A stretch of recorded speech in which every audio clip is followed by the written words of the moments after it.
علی شفیعنا صلی علی محمد۔ ناظرین کرام، امیر المومنین سیدنا علی کرم اللہ وجہہ نے اپنے قاتل کو پہچان لیا تھا، اس کا ارادہ بھانپ لیا تھا، مگر پھر بھی اسے نظر انداز کر رہے تھے۔ تو اس کی ایک اور وجہ میرے ذہن میں آیا،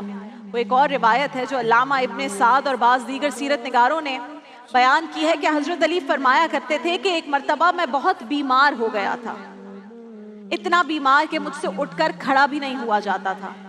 رسول اللہ صلی اللہ علیہ وآلہ وسلم عیادت کے لیے تشریف لائے تو میں نے کہا یا رسول اللہ، بیماری بہت شدید ہے، مجھے لگتا ہے کہ میں اس سے بچ نہیں پاؤں گا۔ تو یہ سن کر رسول اللہ نے فرمایا علی، ابھی آپ کے رخصت ہونے کا وقت آیا نہیں ہے، ابھی تو اس وقت دنیا سے آپ جائیں گے جب آپ کی داڑھی لہو سے تر ہو جائے گی۔ علی بن ابی طالب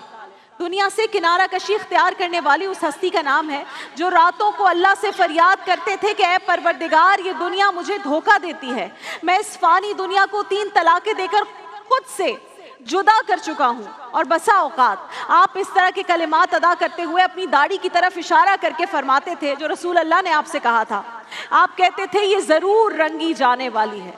میرے قاتل کو آخر کون سی چیز ایسا کرنے سے ابھی تک روک رہی ہے؟ یعنی آپ اپنے قاتل اور اس کے ارادوں سے پوری طرح باخبر تھے۔ ادھر ابن ملجم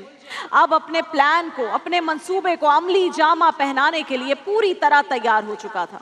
یہاں تک کہ 18 رمضان سن 40 ہجری کا دن آ گیا۔ سیدنا علی نے حسب معمول روزہ افطار کیا۔ رمضان کی 19ویں شب ہے،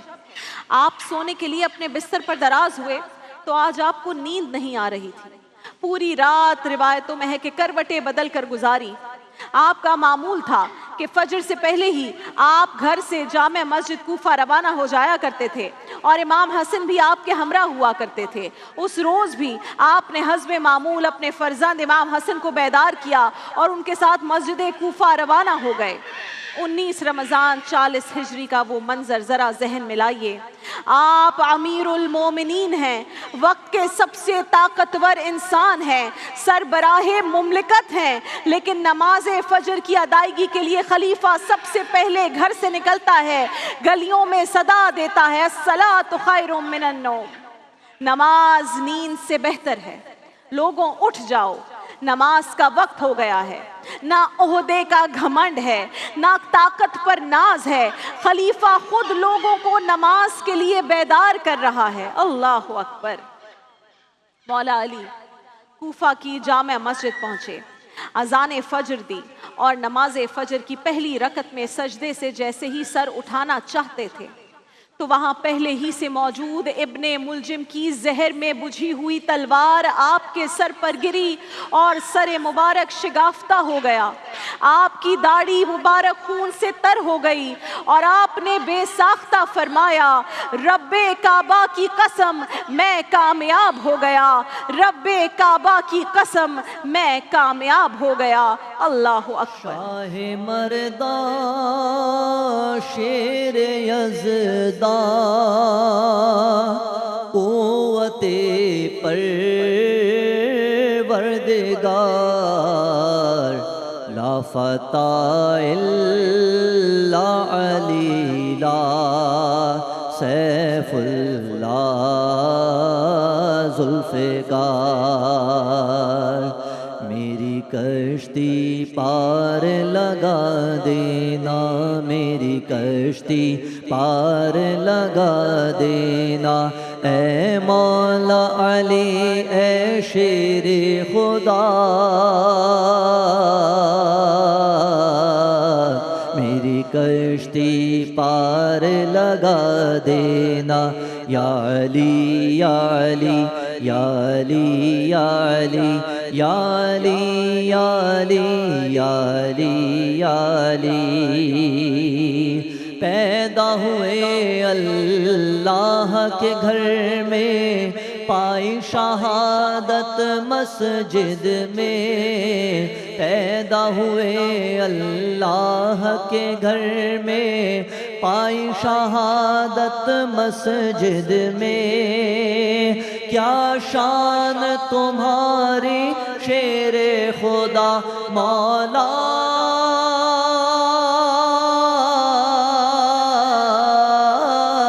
کیا شان تمہاری شیر خدا، میری کشتی پار لگا دے نا امیر المومنین پر میری کشتی ناظرین کرام، امیر المومنین پر قاتلانہ حملے کے بعد بدبخت ابن ملجم نے تیزی سے مسجد کے بیرونی دروازے کی طرف نکل کر بھاگنا چاہا، مگر صفوں میں گنجائش ہی نہ تھی۔ صفوں میں گنجائش نہ ہونے کی وجہ سے وہ وہاں سے نکل نہ سکا۔ مولا علی چونکہ اس حالت میں نماز پڑھانے کی قوت نہیں رکھتے تھے، اس لیے آپ نے اشارے سے اپنے فرزند امام حسن کو نماز باجماعت جاری رکھنے کو کہا، اور اس شدید تکلیف میں بھی خود آپ نے بیٹھ کر نماز ادا کی۔ نماز ختم ہوئی، نمازیوں نے ابن ملجم کو پکڑ لیا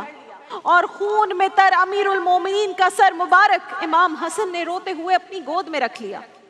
مسجد میں رونے کی صدائیں بلند ہو گئیں، اور تھوڑی ہی دیر میں یہ خبر جب مولا علی کے گھر تک پہنچی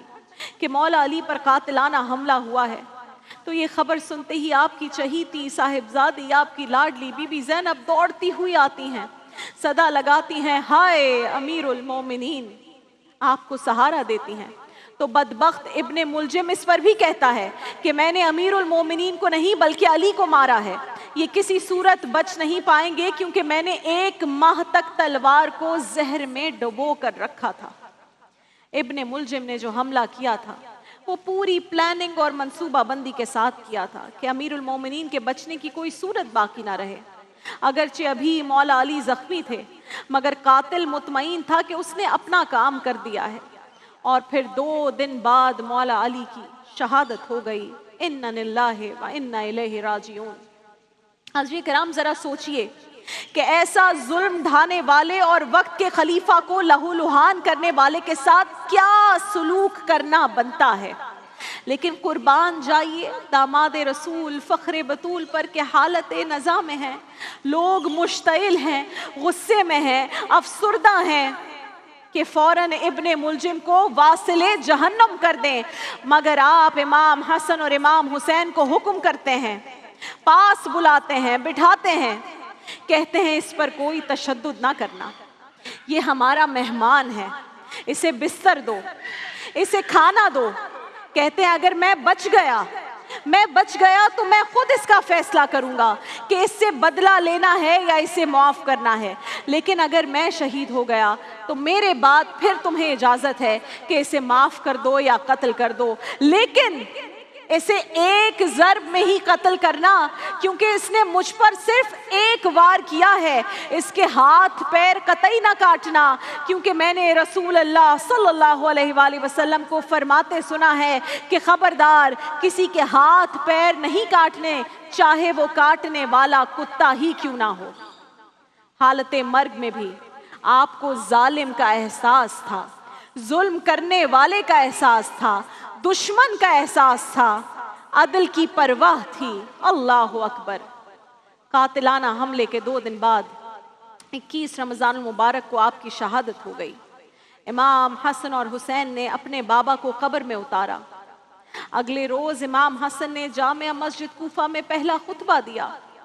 اور فرمایا، اے لوگو، کل تم میں سے ایک ایسا شخص رخصت ہو گیا، علم میں جس کی برابری نہ اس کی زندگی میں کوئی کر سکا اور نہ آئندہ کوئی کر پائے گا۔ رسول اللہ صلی اللہ علیہ وآلہ وسلم اسے جھنڈا دیتے تھے اور اس کے ہاتھ پر فتح ہو جاتی تھی۔ اس نے سونا چاندی کچھ نہیں چھوڑا، اپنے روزینے میں سے پیٹ کاٹ کاٹ کر بس 700 درہم گھر کے لیے جمع کیے تھے، اور یہی اس کا کل اثاثہ ہے۔ اللہ اکبر۔ مجھے عشق ہے تو علی سے ہے، اور مجھے عشق ان کی گلی سے ہے، مجھے عشق ہے تو حسین سے، ہے تو حسن سے ہے،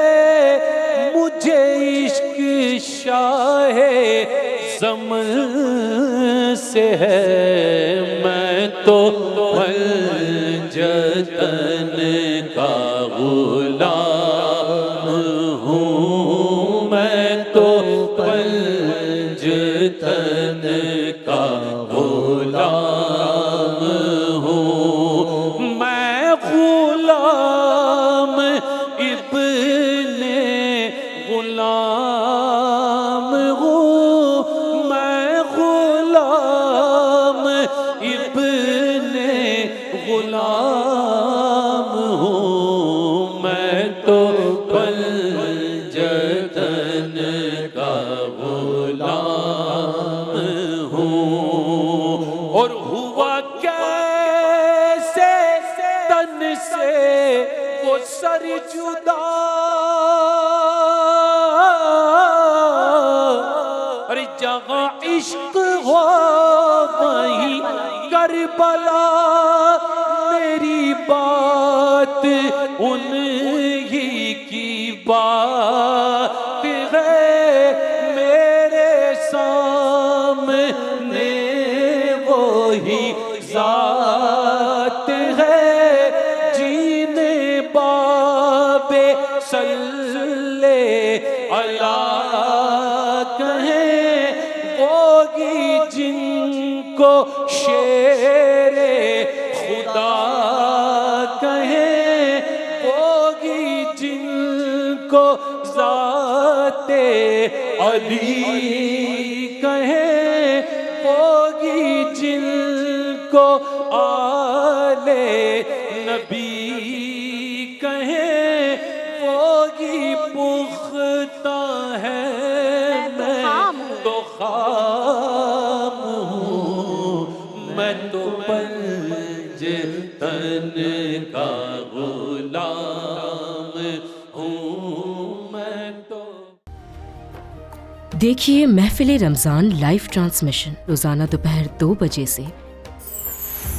صرف گرین انٹرٹینمنٹ پر۔